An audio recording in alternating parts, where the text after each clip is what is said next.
வணக்கம். என்னோட பேர் சுரேஷ். பாரத் பென்ஸ் குன்ட்ரக்கிங்ல டிரைவர் ட்ரெய்னருங்க. இப்போ நம்ம வந்து 1970 பத்தி வண்டிய பத்தி டிரைவர் ட்ரெய்னிங் குடுக்குறதுக்காக வண்டியில என்ன ஃபீச்சர் இருக்குன்னு நம்ம வந்து சொல்லப் போறோம். வாங்க வீடியோக்குள்ள வாங்க. இப்போ பாத்தீங்கன்னா வெஹிக்கிள் மாடலை பத்தி பேச போறோம். Vehicle model 1970. இந்த 1970 மீனிங் என்னன்னா 90னா பாத்தீங்கன்னா எம்டி வித் லோடுக்காக நம்ம கொடுக்குறோம். 19 டன் கொடுக்குறோம். 170ன்றது நம்மளோட வண்டியோட ஆஸ்பர். இதான் வந்து 1970 மீனிங். வாங்க நம்ம கேபினுக்குள்ள போய் டிரைவரை பத்தி ஃபீச்சர் என்னன்னு சொல்லப் போறோம். இப்ப பாத்தீங்கன்னா இந்த 1970 உள்ளோட கேபினுக்குள்ள என்ன ஃபெசிலிட்டி டிரைவருக்கு நம்ம என்னெல்லாம் கொடுத்துருக்கோன்றதை நம்ம பார்க்க போறோம். இந்த லெஃப்ட் சைடு உள்ள பாத்தீங்கன்னா ஸ்லீப்பர் கேபின் கொடுத்துருக்கோம். இந்த ஸ்லீப்பர் கேபினுக்குள்ள கீழே அடியில பாத்தீங்கன்னா நம்ம டூல்ஸ் அடிஷனலா ஜாக்கி ராடு என்ன தேவையோ அவங்க அடிஷனலா புக்கு எல்லாம் ஆர்சி புக் இதெல்லாம் உள்ள வைக்கிற அளவுக்கு நம்ம சேஃப்டிக்கு கீழே வந்து டூல்ஸும் கொடுத்துருக்கோம். மேல அவங்க தாராளமா படுத்த வரைக்கும் ஸ்லீப்பரும் கொடுத்துருக்கோம். இது பாத்தீங்கன்னா நம்ம 2 in 1 2 பேர் வந்து அதுல வந்து ஒரு கிளீனர் அண்ட் சூப்பர்வைசர் 2 பேர் உட்கார அளவுக்கு நம்ம வந்து 2 சீட் டபுள் சீட் கொடுத்துருக்கோம். லெஃப்ட் சைட்ல கோ சீட்ல டிரைவர் சீட் பாத்தீங்கன்னா ஃப்ரண்ட் பேக் அட்ஜஸ்ட் ஆகும். அதே மாதிரி பாத்தீங்கன்னா நிக்கிற இடத்துல நம்ம அப்படியே அந்த சீட் அந்த புஷ் ஆகும் இப்படி போகும். அதுக்கப்புறம் பாத்தீங்கன்னா ஃப்ரண்ட் பேக் மட்டும் தான் நம்மளுக்கு. அடுத்தது பாத்தீங்கன்னா நம்ம ஸ்டேரிங் பத்தி பேச போறோம். இப்ப டிரைவருக்கு ஆட்கள்லாம் வந்து பாத்தீங்கன்னா நம்ம ஏன் இதை பத்தி சொல்லி கொடுக்க போறோம் அப்படின்னா நிறைய பேருக்கு வந்து அப்படியே ஏதோ ஃபிக்ஸ்டுன்னு சொல்லிட்டு வண்டி அப்படியே ஓட்டுறாங்க. அவங்களோட கம்ஃபர்டபுள் இல்ல. அதனால நம்ம என்ன பண்றோம், கம்பல்சரி ட்ரைனிங் கொடுத்து ஒரு டிரைவரை வந்து ரெடி பண்ணி தான் அந்த வண்டியை நம்ம கொடுக்குறோம். அதை பத்தி தான் இப்போ நம்ம சேரணும் அடுத்தவங்களுக்கு அந்த ஸ்டேரிங்கை பத்தி பேச போறோம். பாருங்க அந்த ஸ்டேரிங் எப்படி பண்ணணும் அப்படின்னா இங்க பாருங்க, இங்க ஒரு நம்ம ஹேண்டில் இருக்கு. நம்ம வண்டியை பாத்தீங்கன்னா பாருங்க பேக்ல வரும், ஃப்ரண்ட்ல போகும், ஹைட் வரும், டவுன் வரும். மறுபடியும் நம்மளுக்கு தேவையான அளவுக்கு நம்ம வச்சுட்டு ஆட்டோமேட்டிக் நம்ம என்ன பண்றோம் லாக் பண்ணிக்கிறோம். இது ஸ்டேரிங்கோட இது நம்ம பாத்தீங்கன்னா கம்ஃபர்டபுளோட ஸ்டேரிங் இருக்கும். இப்போ நம்ம ஸ்டேரிங் பத்தி பேசிட்டோம்.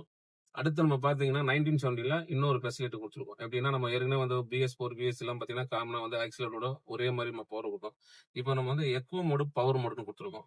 இந்த எக்கோ மோடு பவர் மோடுன்னு என்னன்னா நம்ம எக்கோ மோடுனா நம்ம பாத்தீங்கன்னா லெவல் ரோட்ல தாராளமா ஒரு பிளேன் ரோடு கிடைக்குதுன்னா நீங்க எக்கோலயே வண்டி ஓட்டலாம். இதுல வந்து முழுக்க முழுக்க நம்ம மைலேஜுக்காக தான் இதை நம்ம எக்கோ மோடு பவர் மோடு ரெண்டா பிரிச்சிருக்கோம்.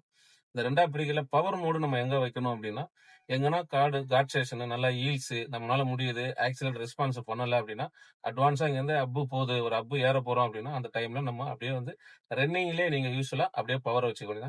மறுபடியும் ஏறி இறங்கி நம்ம லெவல் ரோடு வச்சுன்னா மறுபடியும் எக்கோல இருக்கும்.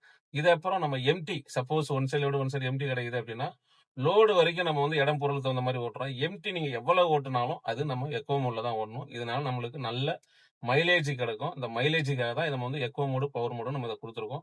இதை நீங்க கம்பல்சரி டிரைவர் கம்பல்சரி பயன்படுத்தணும். இப்போ அடுத்த என்ன பண்ண போறோம்னா இந்த நம்ம லெஃப்ட் சைடு உள்ள இண்டிகேட்டர்ல என்னென்னலாம் ஆப்ஷன் இருக்கு. இப்போ நிறைய பேர் டிரைவர்ஸ் என்ன பண்றாங்கன்னா ஃப்ரண்ட்ல தள்ளிட்டு கைப்பட்டு முட்டிப்பட்டு இதெல்லாம் பட்டு வண்டி ஓட்டுறாங்க. திடீர்னு நம்மளுக்கு ஒரு ஃபோன் பண்றாங்க. இந்த திடீர்னு வந்து பாத்தீங்கன்னா உள்ள ஒரு லைட் எரியுது அப்படின்றாங்க. ஏன்னா எக்ஸாஸை போட்டு வண்டி ஓட்டுறாங்க. அந்த மாதிரி நம்ம ஓட்டக்கூடாது. இது என்ன பண்ணுன்னா காமனா என் கையை பாருங்க. என் கை இந்த சைடு தான் இந்த ஹேண்டில் இருக்கணும். இந்த ஃப்ரண்ட்ல இப்படி போயிடக்கூடாது. இதுல என்னென்ன ஆப்ஷன் நான் சொல்றேன் பாருங்க. ஃப்ரண்ட்ல இப்படி போட்டீங்கன்னா எக்ஸாஸ் வேலை செய்யும். அந்த எக்ஸாஸ்னா என்னன்னா பெரிய பெரிய டவுன் அந்த மாதிரி அப்புல இறங்கும் போது எக்ஸாஸ் போட்டு நம்ம இறக்குறதுக்காக சேஃப்டி பர்பஸ். எப்படின்னா உள்ள இருக்க சைலன்சரை உள்ள வந்து பாத்தீங்கன்னா ஒரு பெட்ரோல் வால்வ் வந்து நம்மளுக்கு பிளாக் பண்ணி வண்டி இன்ஜினோட ஃபோர்ஸை கம்மி பண்ணி நம்மளோட ஸ்பீடு தன்மை பண்ணி நம்மளுக்கு கண்ட்ரோல் கிடைக்கிறது தான் இந்த எக்ஸாஸ் பிரேக். இந்த எக்ஸாஸ் பிரேக் கம்பல்சரி நீங்க டவுன் ஆட்ல மட்டும்தான் அது கீர் செலக்ஷன் பண்ணி என்ன நம்மளுக்கு ஸ்பீடு தேவையோ அதுக்கு தகுந்த மாதிரி இந்த எக்ஸாஸ் போட்டு கீர்ல இறக்கணும். கீர்ல இறக்கும் போது நம்மளுக்கு என்னென்ன பயன்னா டீசல் சேவிங் ஆகும், டயர் லைஃப் சேவிங் ஆகும், லைனிங் சேவிங் ஆகும். இதெல்லாம் வந்து நம்ம சர்வீஸ் பிரேக்கு ரொம்ப யூஸ்ஃபுல்லா லைட்டான சர்வீஸ் பிரேக் மட்டும் தான் நம்ம கொடுக்க போறோம். இது ஆக்ஷன் எப்படின்னா இதுல கண்டிஷன் என்ன எக்ஸாஸ் இருக்கும் போது பாத்தீங்கன்னா இதோட மீனிங் என்னன்னா ஒரு 900 RPM மேல ஒரு 1000 RPM இருக்கணும் கண்டிஷனா.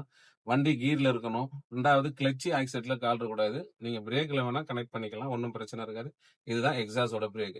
மறுபடியும் என்ன பண்றோம்னா இப்போ நம்ம எக்ஸாஸ் அப்படி ஃப்ரண்ட்ல பார்த்துட்டோம். இப்போ வேற என்ன இதுல ஆப்ஷன் கொடுத்துருங்க பாருங்க. இங்க பாருங்க மேல இப்படி பாத்தீங்கன்னா இந்த வைப்பரோட பாத்தீங்கன்னா உங்களுக்கு வாட்டரோட அடிக்கும்.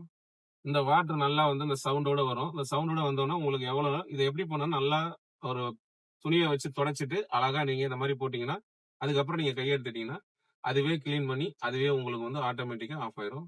அதுக்கப்புறம் பாத்தீங்கன்னா இங்க பாருங்க நான் அந்த கையை வச்சிருக்கேன். சப்போஸ் மழை காலம் வருது, நிறைய பேருக்கு இந்த வைப்பரோட போட தெரியல, எப்படி போடணும்னு தெரியல. இங்க பாருங்க மழை காலம் வருது. இங்க பாருங்க ஆப்ஷன் பாருங்க 1 2 3 இந்த 3 ஆப்ஷன் நமக்கு வந்துச்சுன்னா ஆட்டோமேட்டிக்கா வைப்பர் போட்டுக்கலாம்.